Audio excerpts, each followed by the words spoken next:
বন্ধুরা, golden canvas চ্যানেলে সবাইকে স্বাগত। আজ তোমাদের জন্য রইল নিরামিষ মোচার ঘন্ট রেসিপি। প্রথমে আমি মোচাটা কেটে ধুয়ে এবং সিদ্ধ করে নিয়েছি।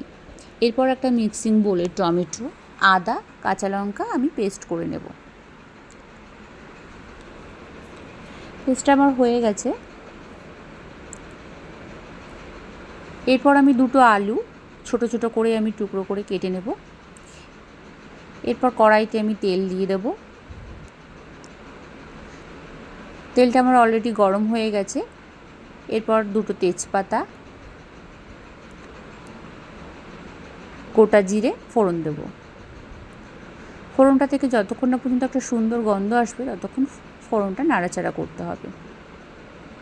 এরপর কড়াইতে আমি কেটে রাখা আলুগুলো দিয়ে দিলাম।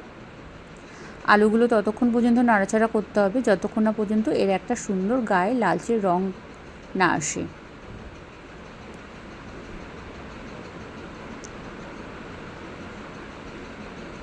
দেখো অলরেডি আলুগুলো লাল হয়ে গেছে। এরপর এর মধ্যে আমি এই পেস্টটা অ্যাড করব, আদা, কাঁচা লঙ্কা, যে টমেটোর যে পেস্টটা করে রেখেছিলাম সেই পেস্টটা। এরপর এর মধ্যে আমি 2 চামচ জিরের গুঁড়ো, 1 চামচ ধনে গুঁড়ো, 2 চামচ কাশ্মীরি লঙ্কার গুঁড়ো এবং পরিমাণ মতো নুন দিয়ে দেব। এছাড়া পরিমাণ মতো মিষ্টিও দিয়ে দেবো, আর 1 চামচ হলুদ। এরপর মশলাটা একটু নাড়াচাড়া করতে হবে। দেখো মশলাটার জলটা কিন্তু শুকিয়ে এসছে। তাই আমি যে পেস্টটা করেছিলাম যে মিক্সিং বোলটায়, ওই বোলে যে মশলাটা লেগে আছে ওই বোলটা আমি ধুয়ে এই মশলার মধ্যে জলটা দিয়ে দেবো। দিয়ে দিলাম। এবার মশলাটা আমাকে সুন্দরভাবে কষাতে হবে যতক্ষণ না পর্যন্ত মশলাটা থেকে একটা সুন্দরভাবে তেল ছেড়ে দিচ্ছে। দেখো আমার অলরেডি কিন্তু মশলা থেকে তেল ছেড়ে দিয়েছে, আর মশলার কালারটাও কিন্তু খুব সুন্দর হয়েছে।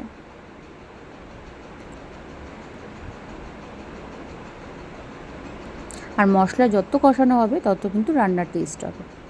এরপর যে আমি যে সেদ্ধ করা যে মোচাটা আছে সেই মোচাটা আমি এর মধ্যে দিয়ে দিলাম। দিয়ে সুন্দরভাবে একটু নাড়াচাড়া করব ভালোভাবে। নাড়াচাড়া হয়ে গেলে এরপর আমি একটা ঢাকনা দিয়ে এটা 2 মিনিটের জন্য আমি ঢেকে দেবো। 2 মিনিট পর আমি ঢাকনা খুলে এটা ভালো করে আমি একটু গ্যাসটা একটু হালকা বাড়িয়ে আমি সুন্দরভাবে এটা করে নেব। এবার দেখো আমার মোচার ঘন্ট কিন্তু অলরেডি হয়ে এসছে। এর মধ্যে আমি এবার গরম মশলা অ্যাড করলাম এবং 1 চামচ ঘি অ্যাড করলাম। মোচা আমার অলরেডি হয়ে গেছে। মোচার ঘন্ট রেসিপিটা যদি ভালো লাগে থাকে বন্ধুরা, আপনারা লাইক, কমেন্ট, শেয়ার করবেন এবং যদি নতুন কেউ যদি চ্যানেলে থাকে সাবস্ক্রাইব করবেন।